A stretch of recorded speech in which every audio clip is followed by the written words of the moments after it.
Seorang putri tinggal di kastil mewah. Dia baru berusia 14 tahun, tapi dia sangat manja dan murung. Suatu kali dia menemukan sesuatu untuk bulan April yang akan datang, dan ada bunga musim semi di pesta tahun baru. Dia mengeluarkan keputusan di mana dia mengumumkan awal musim semi, dan berjanji untuk dengan murah hati memberi hadiah kepada orang yang membawa tetesan salju ke istana. Di sebuah rumah kecil di pinggiran kota tinggal seorang ibu tiri bersama putri dan putri tirinya. Putri tiri adalah gadis yang sangat manis dan baik hati, dan namanya Masha. Ibu tiri dan putrinya sangat malas dan marah, dan dengan segala cara mereka menyakiti gadis malang itu. Mereka benar-benar ingin menerima hadiah yang dijanjikan oleh sang putri, tetapi mereka tidak dapat memikirkan di mana mendapatkan tetesan salju di musim dingin. Wanita tua itu memutuskan untuk mengirim Masha ke hutan untuk membawakan mereka bunga musim semi. Putri tiri mulai memohon kepada ibu tirinya untuk mengasihani dia, karena di luar gelap dan dingin. Dan jenis tetesan salju apa yang bisa ada di musim dingin? Tapi wanita tua yang rakus itu tidak mau mendengar apapun. Dia memberikan keranjang yang lebih besar dan mengusir Masha keluar dari pintu. Gadis yang membeku sangat ketakutan di hutan yang gelap. Tiba-tiba, di kejauhan, dia melihat cahaya. Dia senang dan pergi menemuinya.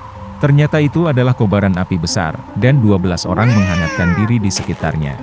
Dengan mengumpulkan keberanian, gadis itu mendekati mereka dan memberitahu mereka bahwa ibu tiri yang jahat telah memaksanya pergi ke hutan dan mengumpulkan tetesan salju. Ternyata itu 12 bulan. Saudara-saudara merasa kasihan pada Masha, dan mereka memutuskan untuk membantunya. Saudara April melafalkan mantra, dan tiba-tiba musim semi datang di hutan dan di tempat terbuka. Salju mencair, rumput hijau muncul, tetesan salju bermekaran. Gadis itu mulai mengumpulkan bunga dan segera mengisi keranjang besar dengannya. April muda sangat menyukainya, dan dia memberinya cincin ajaib. Jika masalah terjadi, dia harus dilempar ke tanah, mantra dilemparkan, dan semua 12 bulan akan datang untuk menyelamatkan. Masha berterima kasih pada mereka dan pulang. Ketika gadis itu membawa pulang tetesan salju, ibu tiri dan putrinya sangat terkejut dengan hal ini. Masha sangat lelah karena perjalanan, dan langsung tertidur lelap. Kakak tirinya curiga ada yang tidak beres. Saat gadis itu tidur, dia menemukan cincin ajaibnya, dan membawanya ke dirinya sendiri. Setelah bangun, putri tiri menemukan kehilangannya. Dia mulai memohon untuk mengembalikan cincin itu, tetapi ibu tiri dan putrinya tidak mau mendengar apapun. Mengambil sekeranjang tetesan salju, mereka bergegas ke istana kerajaan. Ada pohon tahun baru yang dihias dengan indah di istana. Tetapi perayaan yang akan datang sama sekali tidak menyenangkan putri yang berubah-ubah. Dan hanya ketika ibu tiri dan putrinya membawakannya sekeranjang tetesan salju, sang putri mengubah amarahnya menjadi belas kasihan. Ibu tiri tidak dapat menjawab dengan jelas dari mana bunga itu berasal, dan dia harus mengakui bahwa putri tirinya telah mengumpulkannya. Sang putri segera memutuskan untuk pergi ke padang rumput dengan tetesan salju.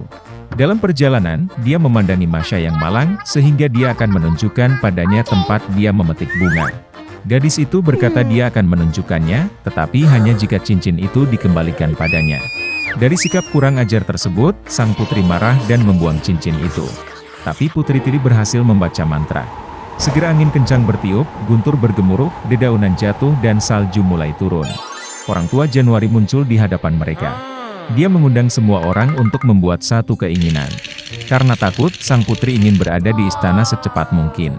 Masha membuat harapan bahwa semuanya akan kembali ke tempatnya pada waktunya. Musim dingin, di musim dingin. Musim panas, di musim panas.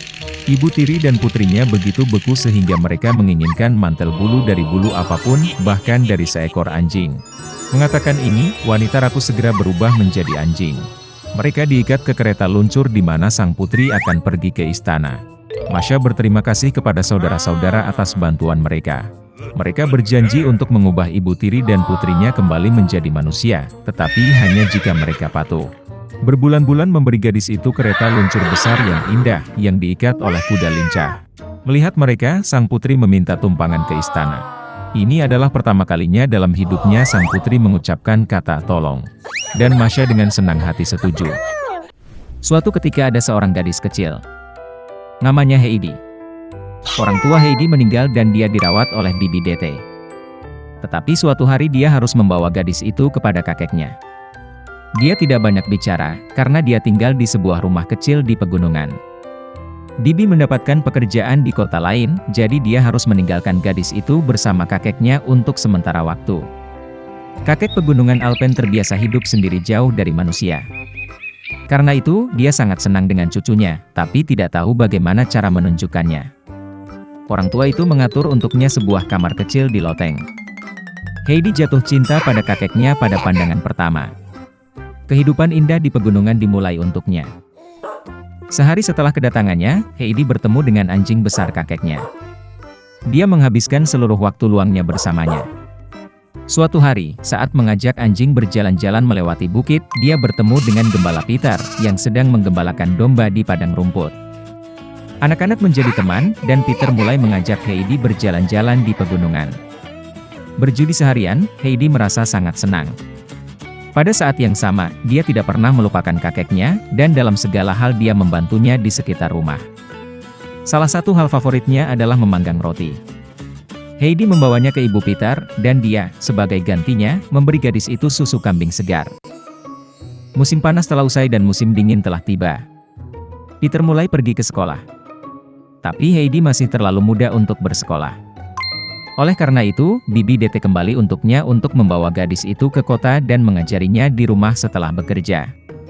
Kakek pegunungan Alpen sangat kecewa, tetapi tetap membiarkan cucunya pergi agar dia bisa belajar membaca dan menulis. Heidi juga sangat kesal, tapi bibinya berjanji akan segera mengembalikannya ke pegunungan. Sesampainya di kota, bibi tersebut membawa gadis itu ke sebuah rumah besar yang indah. Di sana Heidi bertemu dengan gadis Clara. Ia tidak bisa berjalan dan pindah kursi akibat kecelakaan yang dialaminya pada masa kanak-kanak. Bibi membawa Heidi ke rumah ini untuk menemani Clara, karena dia tidak punya teman. Gadis-gadis itu rukun dan menjadi teman sejati. Clara membantu Heidi belajar membaca dan menulis. Setelah terbiasa dengan tempat baru, gadis itu mulai merasa lebih bebas. Clara juga menjadi sangat terikat padanya. Tapi Heidi sangat merindukan pegunungan dan kakeknya.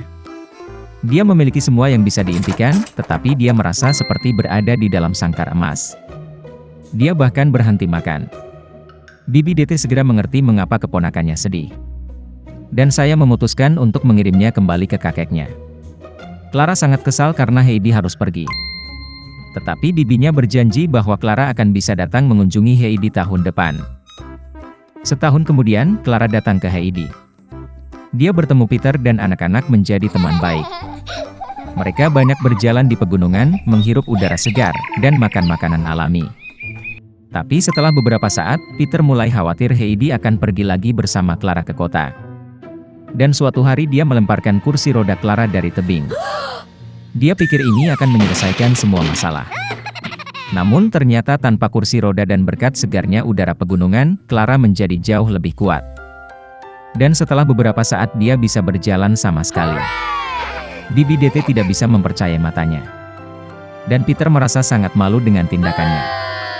Dia mengakui bahwa dialah yang melemparkan kursi roda Clara dari tebing. Tentu saja para gadis memaafkannya. Dan persahabatan bahagia anak-anak telah dijaga seumur hidup.